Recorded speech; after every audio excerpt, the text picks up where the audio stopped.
Welcome to today's Happy Maths Hour, and the title is What Are Numbers? Well, what are numbers? Well, here to tell us all about it is Toni, and we might have a special guest appearance today as well. Okay, so what are numbers? Well, the ducks there are because the theme is we're going to get our ducks in a row. I mean, we all know what numbers are, don't we? Do we? I think so. we know them from a very young age, don't we? We're going to talk about what children learn about numbers from when they start school, and then we're going to go touch a little bit. It's going to be very informally on what people learn about numbers in university, and then the research, the current research that is happening. And so you're in for a few surprises. And so I'm going to say thank you to Mike Pearson for the ducks. And I'm just wondering if this expression ducks in a row is used in other languages. Maybe it's just very English. I don't know. I don't know. I don't know it in any other language, but I haven't heard it, but it could be. So there are many different answers given to the question. And in over centuries, people argued about this question. Negative and fractional and even irrational numbers were accepted by scholars in Europe in the 16th century and earlier in some older civilizations in other parts of the world. But strangely, until the 19th century, scholars were arguing about negative numbers and complex numbers. And these numbers were often scornfully referred to as absurd numbers and imaginary numbers. However, they're very much the stuff of mathematics, even school mathematics today. So we talk about the question in a very informal way. We'll discuss different sets of numbers, including four-dimensional numbers called Quaternions and Clifford algebras. So we're going to start with counting numbers. And then as we meet each new set of numbers, each one will be bigger than the set will be bigger than the one before it, and including the ones we already knew about. So each set will encompass the earlier numbers that we're going to talk about. Okay. Now, Caroline and I have often talked about how little children learn to count. It's interesting, isn't it, Caroline? It's a game. It's lovely. I mean, even from when they're babies, counting steps, taking them up the stairs, and then before they able to talk properly, they like the rhythm. They'll say, "Oh, la la la la," just when you're counting steps or you're following on, when you're doing things that you count with them. And then you've got the joy of actually counting things, and the game, of course, of counting just random number counting before they know how to count properly. They want to count, they've not necessarily got it, so they'll go 1, 3, 2, 7, and but they love the process, even if they haven't quite got it yet. But when they can count, and they know they can do it, and they can count up to 100, they're very proud of it, aren't they, Caroline? Oh, yes. So I can count this high, and I can count this high. And then they realise that there's no point in going on higher. The little mathematical brains kick in, and they develop. Well, that might be. Do you think that's possibly the first actual mathematical thinking that kicks in, where they think, wait a minute, there's a better way of doing this, or a more efficient way of doing it. Well, they really think it goes on forever. It's as simple as that. So there's no point in me going on and on and on, because this counting business goes on forever. And they have then an awareness of the concept of infinity. They haven't actually done anything much, but they haven't met a number system, but they already have this understanding, this intuitive understanding of infinity. And So roughly speaking, a number system is a closed set of entities that can be combined by the operations of addition, subtraction, multiplication, and division. And closed means that all the answers produced are still numbers. Let's think a bit more than that. So, okay, so you combine numbers, you put numbers in, you get numbers out. And exactly. That's, yeah. Yeah. And these are just the familiar operations of adding, subtracting, multiplying, and dividing. So quite early in school, children learn to write the correct number in the box to make that correct. So they would write 3 in the box. Now, even before they start school, they know a little bit about adding. I mean, just when it's talking about the size of a collection of numbers. So they have 3 sweets and somebody gives them 2 sweets and they've now got 5. Even if they literally count all the sweets, you might count yes. 3 sweets and count 2 sweets, and then you might have to actually count all the 5 sweets and might not be able to make that connection yet. But they're very happy to do it. Yeah, but they get to the point where it's seen as being very easy. And if they've got 10 sweets and they divide it with another child, then they'll each get 5. And they know a little bit about adding in that practical way, and they will get it right because it matters. So before they start school, I'm not talking about 3-year-olds, I'm talking about 4 or 5-year-olds. And once they begin combining the numbers, they're going beyond the numbers just being counting and into the realm of the number systems and arithmetic. So they're understanding numbers as more than just labels for naming and recording the size of collections of objects. They think of these numbers as entities that can be combined themselves according to agreed rules, which we call arithmetic. So if they count sweets, it is just the same process as counting coins or counting their toys or whatever. So the same numbers apply, and they can combine the numbers in these simple ways. So the more we know about and use this arithmetic, the more we appreciate that it's useful. It provides a tool for solving human problems of all sorts. So maths is really useful and number work is useful. So when we can do that, what next? Can we undo that process? We have 5, we add 3, we get 8. Can we undo that process?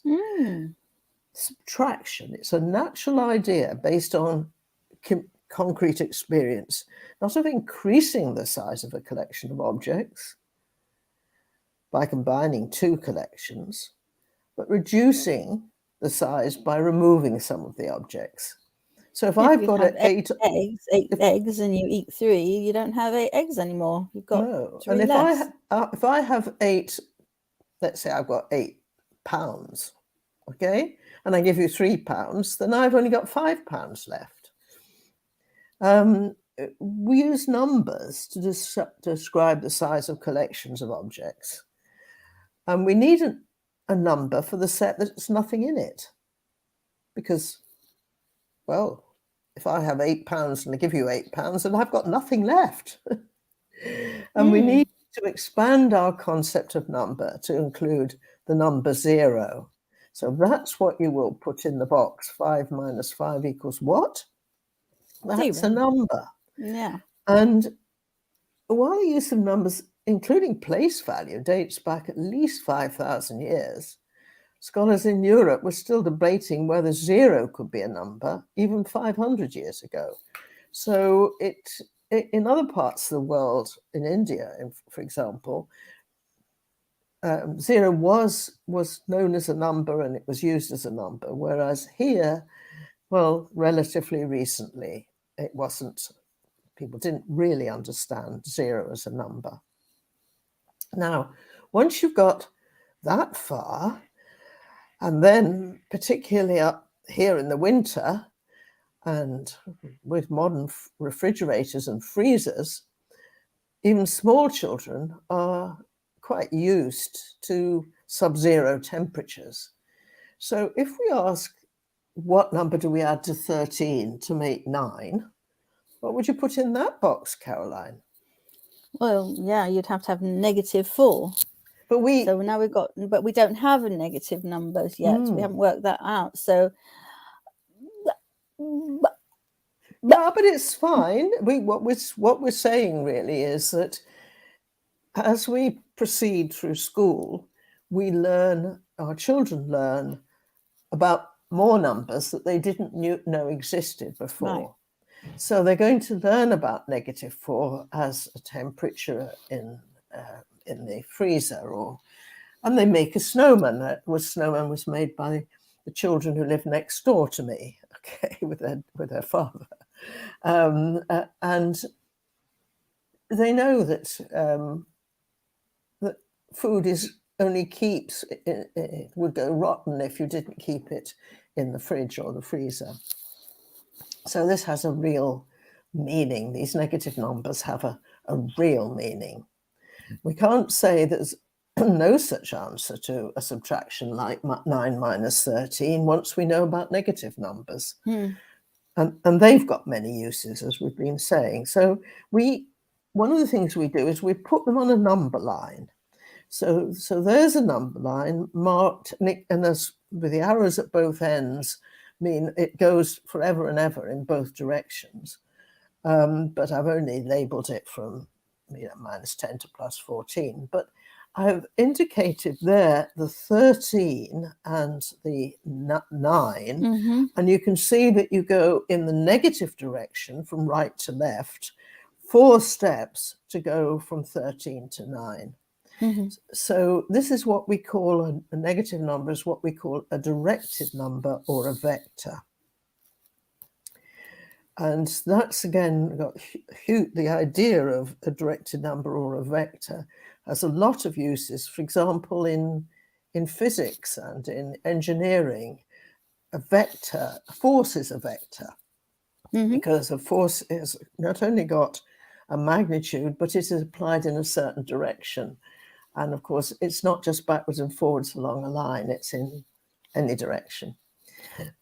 So the number 4 then is called the inverse, a -4 rather, is called the inverse of 4. And in fact, 4 is the inverse of -4 because you add them to get 0. Right. So that is an idea of an inverse process. It's getting back to where you started with. And every integer has an inverse. So if you go the same distance in the opposite direction, you get back to 0. The number added to its inverse gives you 0. So now this is another number system, and we're using the rules of arithmetic of adding integers now. Now then, another way to look at this is with a little bit of symbolism. So now I haven't written down the empty box. I've written this unknown x. We don't know the value of x, so we just write down x. But if we do know a and b, then we can find x by saying x is b minus a. And that's just expressing in a different way what we had on an earlier slide. And for all equations to have solutions, we need to be working with integers, not just positive numbers. So for example, 9 plus x equals 5 has no solution at all. We're talking about counting numbers only, but it has the solution x is -4 or -4 in the set of integers. And also, maybe before children meet negative numbers, they also meet fractions, which mathematicians call rational numbers. So just as horizons are extended to include negative numbers, everyone learns that fractions are also numbers. And mathematicians, as I say, call these rational numbers. Children are, as we said earlier, they're interested in fair shares even before they start school. So division is also based on concrete experience. And a rational number like 2/3, 2 over 3 is 2 divided by 3. It means you've got 2 whole things and you divide the 2 whole things into 3 equal parts. So addition and subtraction are inverse operations, we have just said. Similarly, multiplication and division are inverse operations in the sense that 5 times 4 is 20. And if we want to get back to 5, we divide 20 by 4. So they're inverse operations. And it's not until we work with rational numbers that every addition, subtraction, multiplication, and division of 2 numbers in the set gives an answer that's also in the set. Because if, for example, you haven't got rational numbers and you have 5 divided by 2, fraction 5 over 2, which is 2.5. If you don't know about rational numbers, you don't include it. It's outside the set you're talking about. But if we want all the numbers to be in this closed system, then self-contained system, then we're going to be talking about not just negative numbers, but also fractions, rational numbers. So here's a picture. Decimals. I mean, we're not talking about just integers anymore either. No, you can express the same number as a decimal. Yeah. And as you say, that's really important to note. It's just one of the conveniences, I suppose, of using mathematics, that you can write the number either as a fraction or a decimal or even a percentage, if you're saying it's a percentage of something. Mm-hmm. So here's a pretty picture. So this is a picture of what we've been doing. We have natural numbers first, with then 0, and counting numbers with 0, natural numbers. Then we expand our ideas to include negative numbers. So we've got integers and rational numbers, which include integers, because we can have a rational number 6 over 1, that's rational. Mm-hmm. All the points on the number line. So no, not all the points if we've only got rational numbers. We'll come on to that. So here we've got a fraction. Sorry, here we've got an equation again. AX equals B. And we can't solve it. We can't solve 2x equals 5 if we don't know about rational numbers. Right. But once we've got rational numbers, we can solve that. So with A, B, and X rational, and we can solve all such equations. So now what we're going to now have is a formal way of writing down what we've just been talking about. But in primary school, the children will learn all this by the time, and they'll be very used to doing it by the time they're 9 or 10 years old. So first of all, now look at those. They're a bit scary, those words, if you insist anybody should learn all the right words, but those are the words used by mathematicians. But what are we saying about addition? Well, it's closed.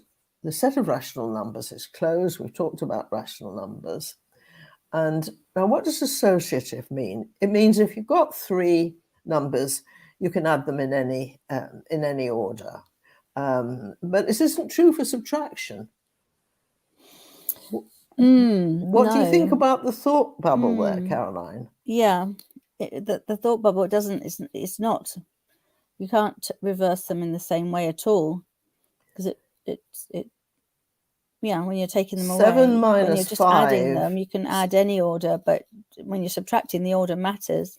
Yeah, but 7 minus 5 is 2 on the left, and 2 minus 2 is 0. Yeah. So on the left of that expression for subtraction, you've got 0, and that's not equal to what you get on the right. No, on the right you get, because 5 minus 2 is 3, and then it's 7 minus 3 is 4. So yes. 0 is not equal to 4. Yeah. So we have to be clear what we mean by this word associative. But I think now it's obvious to even small children that this is something that happens in arithmetic that they know about. Now, we talked about the additive identity, which is 0. When you when you add 0 to a number, you don't change anything because you're adding nothing. Right. So the identity of a subtraction or addition is 0. 0. And every number has an additive inverse. And when you combine any number by adding or subtracting with its inverse, you get 0. And this is an example of a mathematical system called a commutative group. We'll talk about commutative in a minute. Now, that's addition. Okay, so it's the mathematician's words, but it's very simple rules.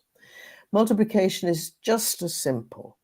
So if we leave out 0, multiplication is associative, just as we found addition was associative. And the rational number 1 is the identity. 1 times anything is that same thing if you just multiply by 1. And every rational number has an inverse. Now note that 0 doesn't have a multiplicative inverse. That's why we leave out. We can't divide by 0. Okay, so we leave that one out. And addition and multiplication are commutative. What it means is if you add two numbers, you can add a plus b, or you can have them the other way around, b plus a. Right. And you can do the same, a minus b, and that is equal to b. A times b, rather, is equal to b times a for all a, b. And we assume that subtraction is not commutative because it's not even associative. What about division? Well, 8 divided by 4? 2. And 4 divided by 8? Right. Half. They're not equal. That's a half. Yeah. So that's a nice way of doing it, to figure out whether or not they are commutative or associative is do an example. Yes, yes. Because you are whereas if you're going to prove something is true, you've got to prove it for the infinitely many cases. But if you're going to prove something is false, you only have to find one counterexample. Yeah. Okay. So we've got now multiplication is another commutative group. Now I slipped the word group in there. This is what the mathematicians call it, a system which works like we've described, and where these rules are obeyed is called a group.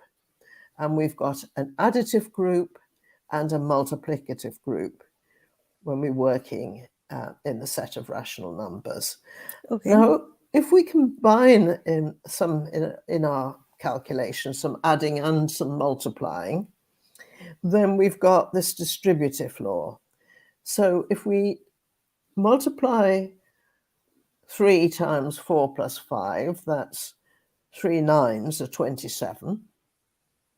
And that is the same as saying 3 4s are 12, and adding 3 times 5, which is 15. And for any numbers, I've just given you an example there, but it always works. It always holds. There is this way of combining multiplication and addition works. It's what we mean using the brackets there. We often say, well, we do what's in the brackets first, but that's just writing down the fact that this is distributive. So when you put two groups together like this, and they sort of interact with each other in this way, you call it a field. Not where grass grows and you have cows out there. So no cowbells here then? No. No daisies and no cowbells. This is what mathematicians call a field.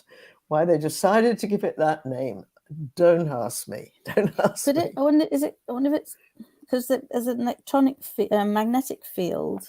I wonder if it's Well, that's a good idea. I have no idea. I'll try and find out. So we're going to move on, though, because we're going to meet a new sort of number. Well, it's not new. The Greeks 2,000 and more years ago knew that root 2 was new to this irrational. presentation. It's approximately 1.414, but it can't be given exactly however many decimal places we use. However, we don't really need it except as a theory. I mean, in practical, everyday measuring, we don't need it. Of course we need it. We need that precision in when we work things out. It will make a difference if we get, more decimal places there in our calculation. But if we're measuring a length, then we can approximate that length. We can get very, very close, good degree of accuracy, by just taking a ruler and measuring it with a rational number. So practically speaking, for everyday measurements and engineering purposes, we don't need that precision, but we do need it in calculations, because when we're multiplying up then it will make a difference to get that accuracy.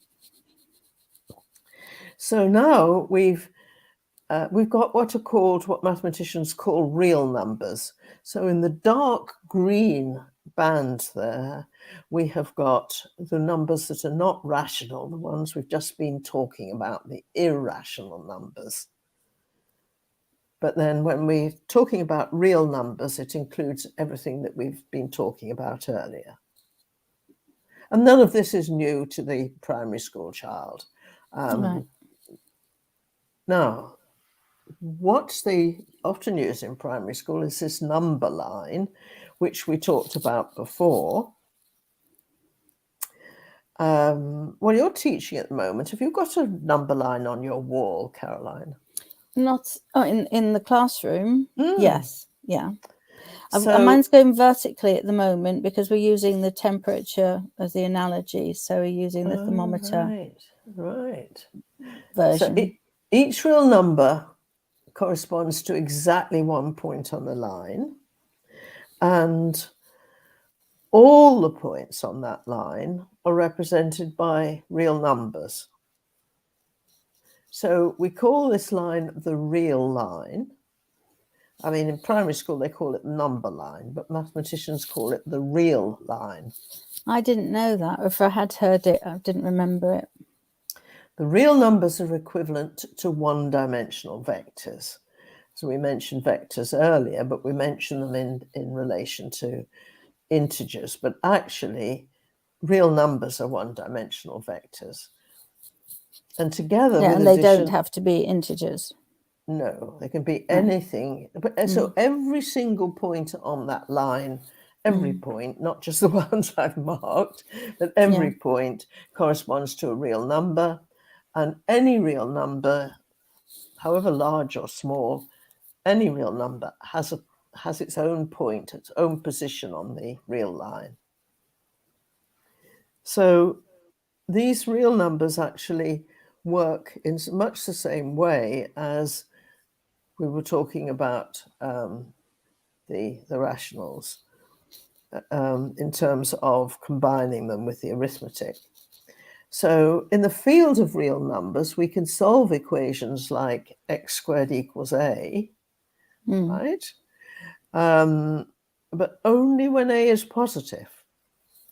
For example, x squared equals 2 has two solutions.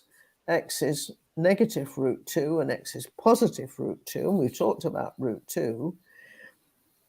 But x squared equals a doesn't have any real solutions when a is negative. In other words, we're saying we can't take the square root of a negative number. Well, we can't as long as we stay with real numbers. But we're going back to those absurd numbers now. Complex numbers.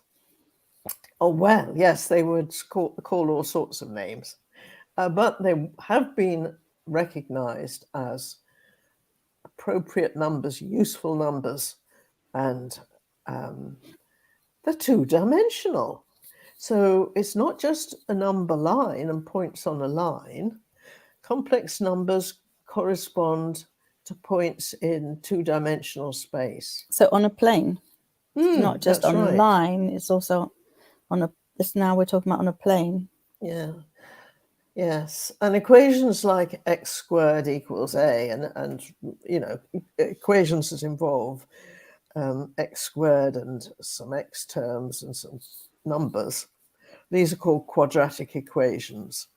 So in order to solve all quadratic equations, we need to be working with complex numbers. Now, the very simplest equation that is like this, that's involving complex numbers, is x squared equals -1. And we have a very happy little number, very useful little number, that's the solution to x squared equals -1. Now, this was at the turn of the century, between the 18th and 19th century, that Gauss, he proved and published this fundamental theorem of algebra. And that is, every polynomial equation, as long as you're working with complex numbers, has a full set of complex solutions. And at that time, then, complex numbers were accepted as proper numbers. Now, what that theorem means is that every quadratic equation has got 2 solutions, every cubic 3 solutions, and so on.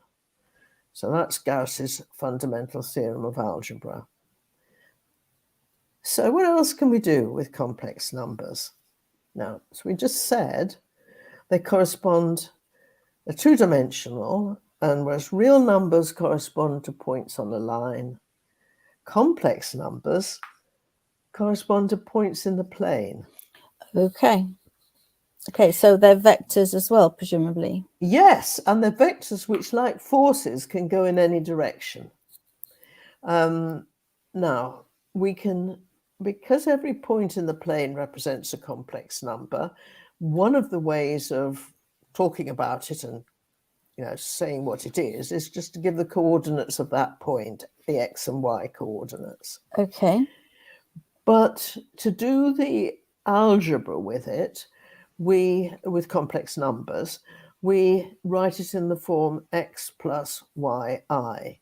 Now, that actually means that to go to the point xy, you start at the origin, okay, and you go a distance x across in the positive x direction, and then you go a distance 1 unit up in the y direction. So the complex number I has a length 1 unit, and it is a direction straight up. So you can see that if you go x units across and y units up, you get to the point xy. So that makes sense to use that notation, x plus yi, for the point with coordinates xy. So let's look at this mysterious I, which is still referred to as an imaginary number, although it's very much widely used in physics and engineering, and it's electrical engineering particularly, all sorts of engineering, and it's a very useful little number. So what role does it play in numbers is what we're doing at the moment. So now, if you were not thinking of I as anything special, and you had that example, you would add the 7 and the 2 to get 9, and you'd add the 6i and the 4i to get 10i. And that's exactly how the arithmetic, the addition of complex numbers works. And also, if these were 2 forces, it's the way you add the 2 vectors. Or to any 2 vectors, it's the way you add the vectors. Now, the subtraction here, again, same sort of rule applies. if I now what I have on the right-hand side, the 9 plus 10i, and you subtract one of those numbers on the left, 2 plus 4i, I get 9 minus 2 is 7, and 10i minus 4i is 6i. So I get the other number that appeared on the other side, at the top, above. So you can see how, just as with when we're working with real numbers, addition and subtraction, the inverse processes, the subtraction undoes the addition. But it's a very natural algebra here. It's easy. There's nothing new to learn there, really. But there's something slightly new when we come to multiplication, because I squared is minus 1. So does that make sense to you, Caroline, when you look at how that's worked out? Yeah. You had me up till I squared equals minus 1. Ah, well, that's the definition of I squared. We're going to be exploring it in some detail now, and it will make perfect sense in a minute. So we've got 7 times 2 is 14, and 6i times 4i is 24i squared, and 7 times 4i is 28i, and 6i times 2 is 12i. So we can easily add the 28i and the 12i to get 40i. And since I've let you into this big secret, wasn't a secret anyway, that I squared is minus 1, we've now got 14 minus 24, so we get minus 10 plus 40i.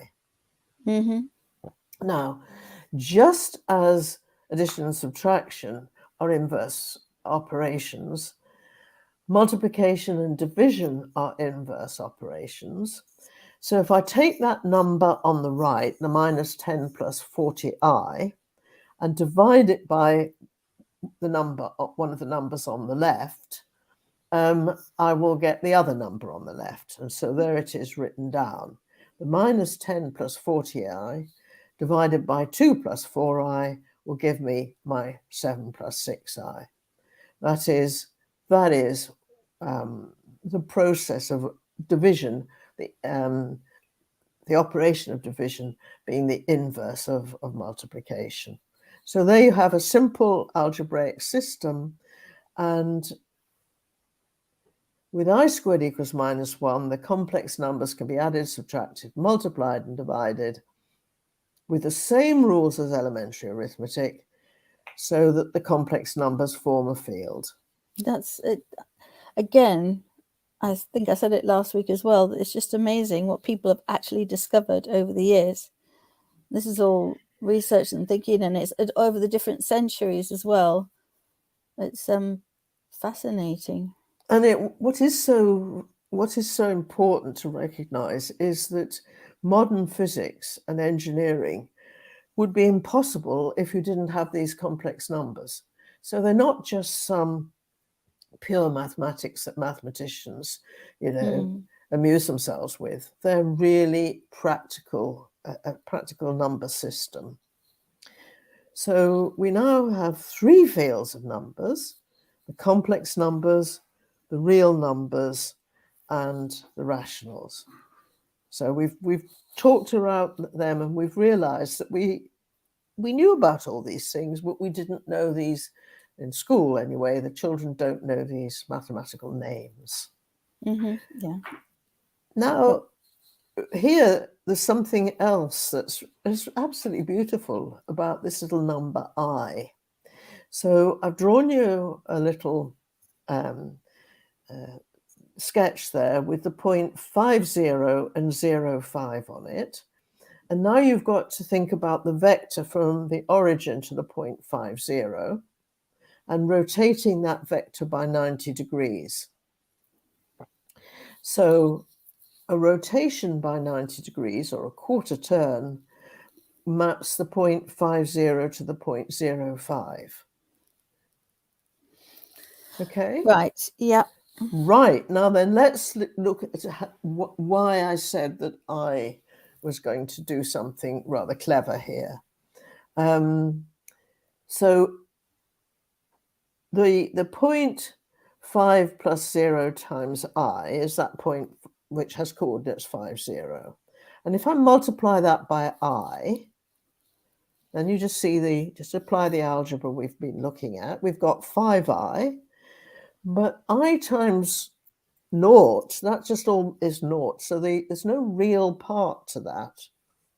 Okay, we have just got the point with coordinates 0, 5 now. So just by multiplying, using the algebra that we've just been talking about, the vector that goes from 0, the origin to 5, 0, and rotating it by 90 degrees, just by multiplying by I, it does that. It does exactly that. It's very, yeah, it's again, whoever worked that out must have been so tickled pink. Yes, I mean, that's the joy of mathematics, is that there's so many pretty little results like this, and important and useful results. So a quarter turn about the origin is equivalent to multiplying by I. And 2 quarter turns make a half term. So another quarter turn moves the point 50 to the point minus 50 equivalently.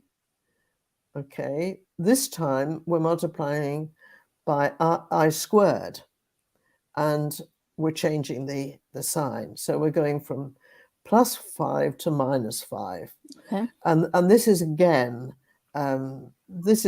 sort of tying in with the fact that we had I squared equals minus 1. So a half turn, that's 2 quarter turns, is equivalent to multiplying by I twice, which must be the same as multiplying by minus 1. Yeah. All this works beautifully. It's a little complex number corresponding to the point 0, 1 in the complex plane not only allows polynomial equations to have solutions, but gives a powerful tool for working with rotations. So here we have the diagram, and I've made this diagram go a bit further. If one-dimensional real numbers can be generalized to two-dimensional complex numbers, both systems form fields, the obvious question is, what about higher dimensional numbers? Now here's where we start to think about the history. And you've been in Ireland on this day when they all celebrate this discovery of Quaternions, haven't you, Caroline? Yes, I think it's his birthday that they actually celebrate. But they celebrate his birthday by doing a tour of not just that bridge. There's several bridges, and so if you're in Ireland, in Dublin, on the 16th of October, you can actually get a guided tour. I'm sure you can do it at other times of the year as well, but there's a particular celebration on his birthday on the 16th of October every year. Even last year, halfway through lockdown, that still happened. It was just done virtually. The people were there, but they were filming it rather than having live visitors. Well, the story goes that he was walking with his family, his wife and family, on a Sunday afternoon along the river, and probably ignoring the family and thinking his own thoughts doing his about mathematics. Yes, and the light bulb simply flashed in his mind, and he realized that this search he'd had for a long time about higher dimensional numbers, what the answer was that there are no three-dimensional numbers at all, but he was the first person to identify and describe the Quaternions, which are four-dimensional numbers. And much of vector algebra is based on using quaternions, simple equations for reflections and rotations in three-dimensional space. And don't worry, we're not going to actually do that maths here. We're just telling you about we're not. it. But yeah, Einstein, it's geometry as well. It's algebra and the two things that are interchangeable. Yes, yes, indeed. It was the algebra in the geometry, and the geometry in the algebra. Was that it? Indeed. And the other thing that quaternions are used in is Einstein's four-dimensional space-time, because they're four-dimensional numbers. Now, Alan's going to come and join us. We're talking about history of discovery of these numbers, and so come and say hello, Alan. Let me just introduce you a little bit, because Toni was saying, oh, well, this is the field that Alan works on. Hello, Alan. This is Alan Beardon. Toni and Caroline have asked me to say a few words about Toni, can you ask him to start numbers again, because I interrupted him. Listen to Caroline. Sorry, Alan. Sorry, I was introducing you, so I'm just going to absolutely say nothing now. You just talk. Start, but please start again. Go on. So what I'd like to do is to try and give you some indication as to how geometry fits in with numbers. So first, let me. Yes. So first, let me give you the briefest potted history of geometry you'll ever get. Euclid and the other Greek geometers studied plane geometry and really introduced the subject of plane geometry about 2,000 years ago. In the late 1600s, Newton introduced the study of calculus and planetary motion. Now, he studied the motion of planets, and that involves obviously the geometry of 3 dimensions, the way the planets are moving around the sun and so on. And in the late 1900s, Einstein said that we're living in space-time, which is 3 space dimensions and 1 time dimension, so that's 4 dimensions. Can we go back, Alan, to these Clifford algebras? I thought you might say a bit about Clifford algebras here. I'll come to that in a minute. Okay. There are physicists today who actually believe that we live in 11-dimensional space, but we're not going to go down that route today. But what I want to do is to take you back to some of the history of the way these ideas developed. And I want to do this by looking at 3 mathematicians of long ago and tell you about their views. First, I want to mention Thomas Hobbes, who lived in roughly 1600 onwards. And he was somebody who was a philosopher and an amateur mathematician. And indeed, he didn't actually take up mathematics until he was about 40 years of age. And he loved geometry. To him, mathematics was geometry. He was against all abstraction, all abstract ideas. And in fact, he described a book published at that time in algebra as something in which the symbols disfigured the page and made it look as though there'd been a chicken scratching around on the page. So he was a pure geometer and against algebraic abstraction. On the other side of the coin was René Descartes. Descartes was a great philosopher. He was very interested in education in general, in the way in which the mind worked, how people thought about things, how people learned about things. And Descartes' great contribution to mathematics was that he who introduced coordinates into geometry. We call the coordinates Cartesian coordinates in honor of Descartes.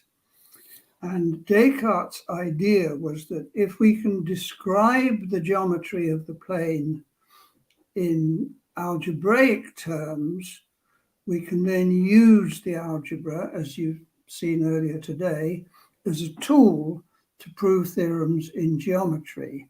So Descartes was concerned really with using algebra as a tool to solve geometrical problems. It's a slight understatement, but that's roughly the idea. If we fast forward about 150 years or so, we get to Felix Klein, a German mathematician, who gave us what I think, and what many people would say, is one of the most profound ideas of all mathematics. Klein actually said that group theory, and you've learned about groups earlier today, group theory and geometry are actually the same thing, but described in a different language. So if you think about geometry, even in its simplest terms, say geometry of the plane, you have such things as translations, rotations, you can flip triangles over, turn them upside down, and so on. These are the sort of rigid motions of the geometry, and geometry is built on this idea. And group theory actually is exactly what you need to describe these motions. In a sense, you can think of group theory as the bookkeeping of the physical geometry. In the other direction, if you start off with group theory, then it turns out, and we're not going to follow this now, turns out that you can build a geometry out of the group theory, and the geometry you get is precisely what the group theory said you would get. So these two things are really just different perspectives of the same single mathematical object. This is an extremely deep idea, and it permeates through all of mathematics now. Of course, you've seen today that numbers lead to groups. So the implication of Klein's idea is that numbers have an impact on geometry. And indeed, the types of geometry you get are very much bound up with the numbers, whether they be rationals, irrationals, reals, complex, quaternions, and so on.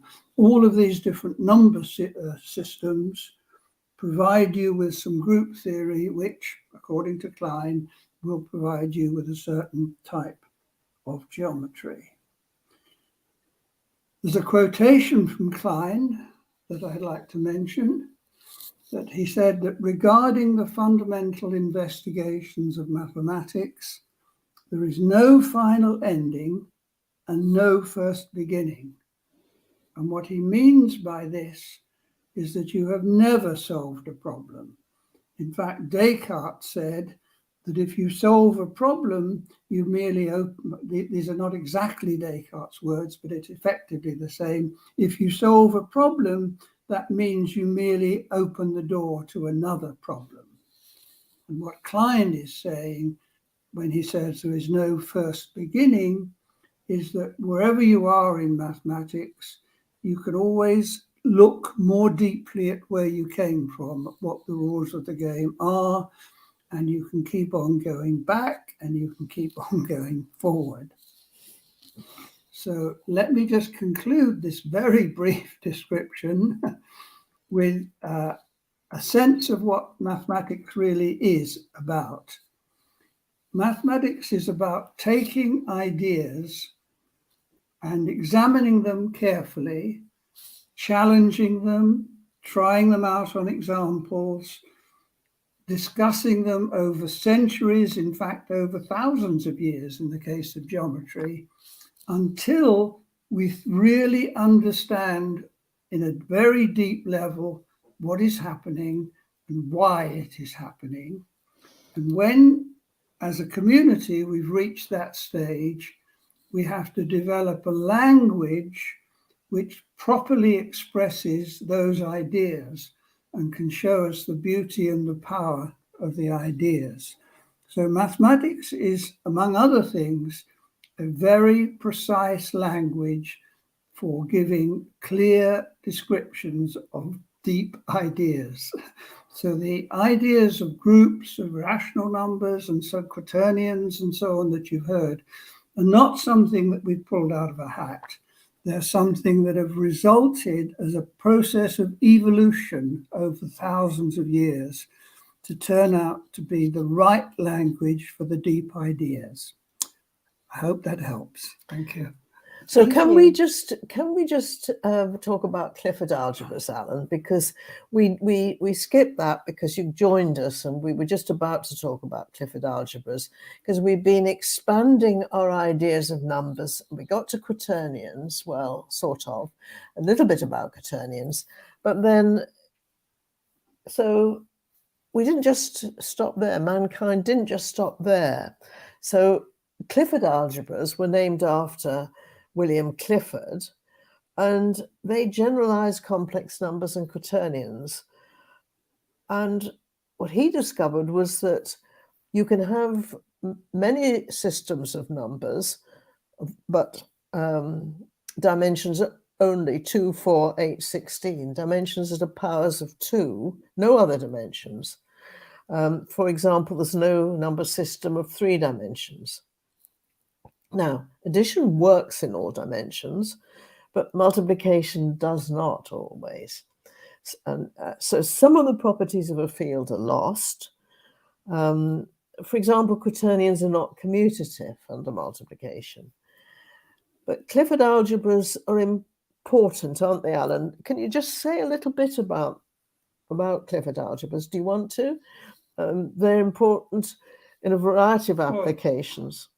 Well, for example, Clifford algebras are, if you like, is the algebra of 4 dimensions is a Clifford algebra, and this tallies with Einstein's view that we live in a 4-dimensional universe, 3 space and 1 time. The real issue about 2, 4, 8, 16 and so on is that those numbers turn out to be the dimensions that are required to have a, shall I say, satisfactory multiplication. Addition, it presents no problems in all dimension.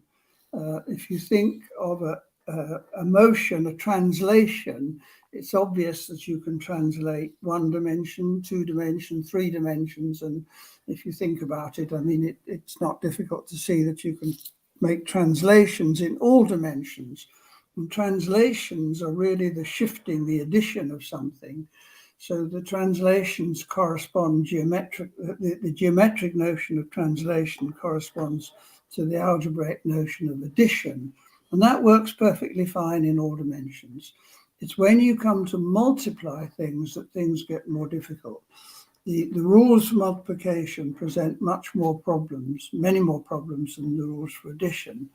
And it turns out, and I mean, the reasons are deep and they're mathematical and they're found in number systems, but you can only get a sort of satisfactory notion of multiplication in these dimensions.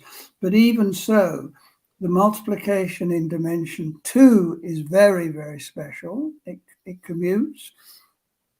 For complex numbers, the product of 2 complex numbers is independent of the order in which you take them. That means they're commutative.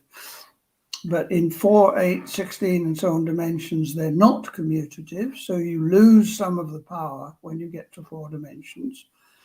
When you get to 8 dimensions, you lose a little of what you had in 4 dimensions. But I think I'm right in saying that from 8 onwards, they all stay, the multiplication looks the same.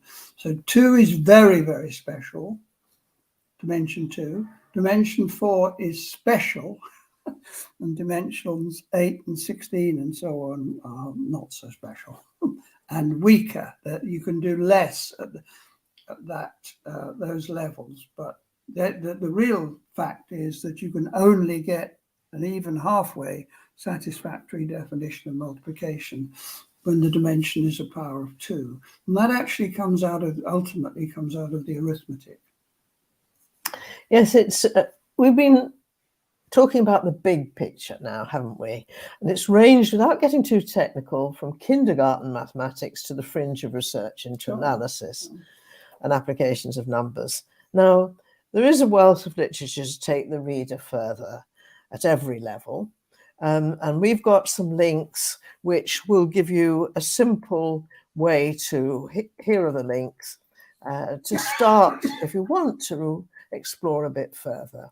So NRICH and Plus are two magazines which some of you may know, and you may like to, if you haven't met them before, to explore some of these articles. And there are other websites. Those links are all in the description. Perfect, perfect. Now, Caroline and I and many more people are working to provide all these resources as unpaid volunteers, and they're freely available to everyone. AIMSEC supports and empowers teachers in really seriously deprived communities in Africa. Now, Alan and I know this place because it's a short walk from where we have been living. So we live in a very nice flat, very comfortable, but close to us in Fishhook, people live in this district, and those are the conditions. And that isn't a picture taken a long time ago. That's a picture taken 3 or 4 years ago. Now, what we're aiming to do in AIMSEC is to give children a better education so that when they grow up, they can get better jobs and a chance to escape poverty, to make a better life for themselves and to make a contribution to their communities. So if you can afford to, please make a donation to support the work of AIMSEC, whatever you can afford. Just a small amount we'd be very grateful for it. So it's time to say goodbye from Alan, from me, and from Caroline. It's the end of this Happy Maths Hour. Goodbye, everybody. Thank you. Goodbye.